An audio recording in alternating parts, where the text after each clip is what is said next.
Hi, everyone. Thank you to the organizing committee for the opportunity to present. And my name is Nguyen-Huynh. I'm the current regional medical director for primary stroke program in Kaiser, Permanente, Northern California. And I'm going to be speaking about Alteplase to Tenectaplase in acute stroke. I have no financial disclosure relating to this talk. And I am going to be speaking about the use of Tenectaplase, which is not yet FDA approved for acute ischemic stroke. So we have two established therapies to date for acute ischemic stroke. And the first one is thrombolysis, under which Alteplase has been the standard of care since the 1990s. And then Tenectaplase more recently. And then thrombectomy, which has been our standard of care since about 2015. So what is Tenectaplase? Well, it is a genetically modified version of TPA. Pharmacologic advantage over Alteplase includes 14-fold greater fibrin specificity, greater resistance to inactivation, and therefore it lasts longer in the plasma, longer half-life. It can be used then as a one-time bolus. It is less expensive than Alteplase, and it has become the standard of care for treating STEMI, which is FDA approved. And evidence is starting to accumulate for its use in acute stroke. So I'm going to highlight some of the major trials that looked at the comparison between Tenectaplase and Alteplase. There was NORTEST, and NORTEST tested 0.4 mg per kg of Tenectaplase versus typical Alteplase dosing for patients presenting within 4.5-hour window. They enrolled about 1,100 patients, and most of them were TIA and stroke mimics and minor stroke.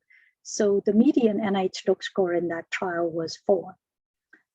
In the end, the trial achieved good functional outcome quite similarly between Alteplase and Tenectaplase. And there was no difference in adverse events. And then there was a trial called Extend IATNK done in Australia. And there the investigators tested 0.25 mg per kg of Tenectaplase versus Alteplase, again, within the 4.5-hour window, but for patients with large vessel occlusion. So that population has significantly higher median NIH stroke score of 17.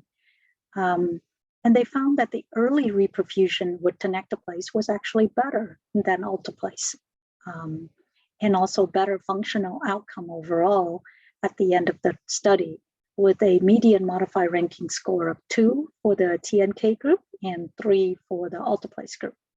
And again, there was no difference in terms of the symptomatic ICH rate. So in 2019, there was a meta-analysis done combining 5 randomized controlled trials at that time, comparing TNK and Alteplase. Variable TNK dosing. And when you pull the data together, and there was very similar disability-free at 3 months, 58% for TNK and 55% for Alteplase. TNK was deemed to be non-inferior to Alteplase based on the meta-analysis. And you can see the forest plot here. The different dosing that was tested in these trials included 0.1 mg per kg, 0.25 mg per kg, and then 0.4 mg per kg. And you can see here with this plot that it seems to favor Tenectaplase a little bit with the point on the right-hand side of the solid line. And all the criteria really met for non-inferiority.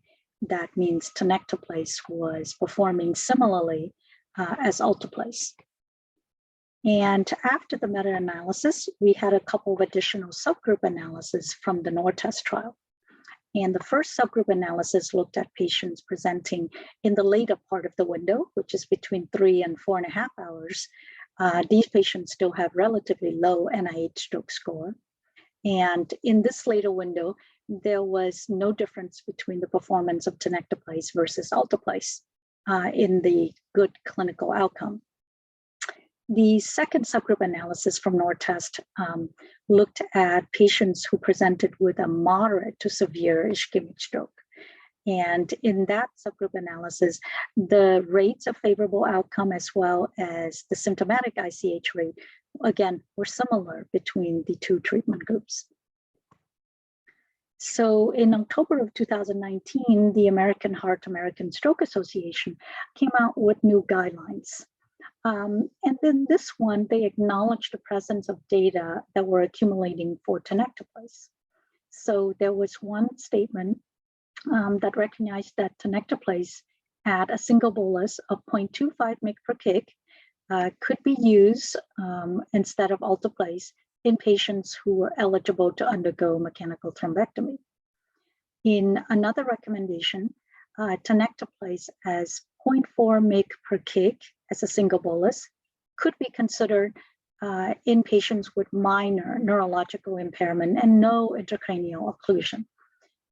Both of these recommendations were level 2B. After the guidelines came out, we had the results of the Extent IATNK Part 2. And in Part 2, the investigator tested the 0.4 mg per kg dosing versus the 0.25 mg per kg dosing for Tenectaplase, and concluded that there seemed to be no additional advantage of using the higher dose for Tenectaplase. The efficacy was the same. So what we know so far with Tenectaplase, it is cheaper than Alteplase. It appears to have a pretty good safety profile compared to Alteplase. Its efficacy is probably no worse than Alteplase. And in patients with large vessel occlusion, there may be some hint that it might actually is better for early reperfusion. It can be used as a bolus, one single bolus dosing.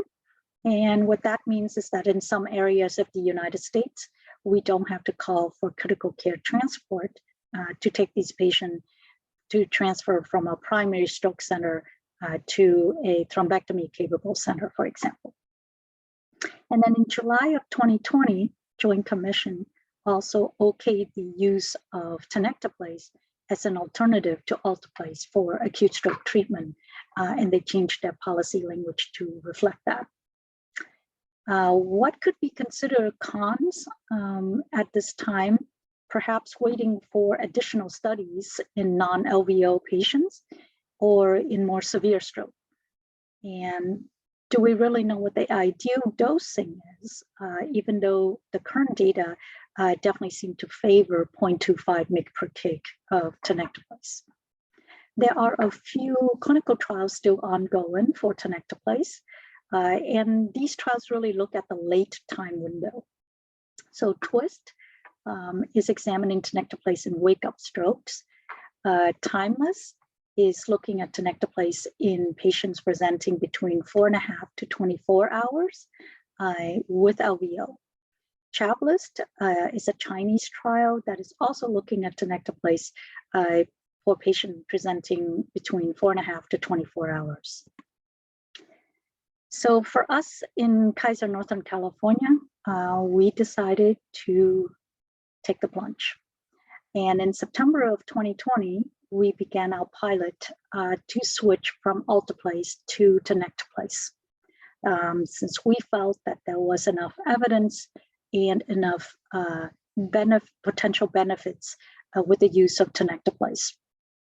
So a few of our centers began switching over in late September, and by the middle of November, we switched to Tenectaplase for all of 21 stroke centers in Northern California.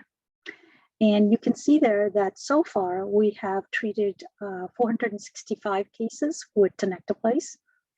We don't even have the final numbers quite yet for March. And then the TNK symptomatic bleed rate, which is highlighted here in the green, is currently at 0.75%. And we use the SIPMOS criteria for those reviews.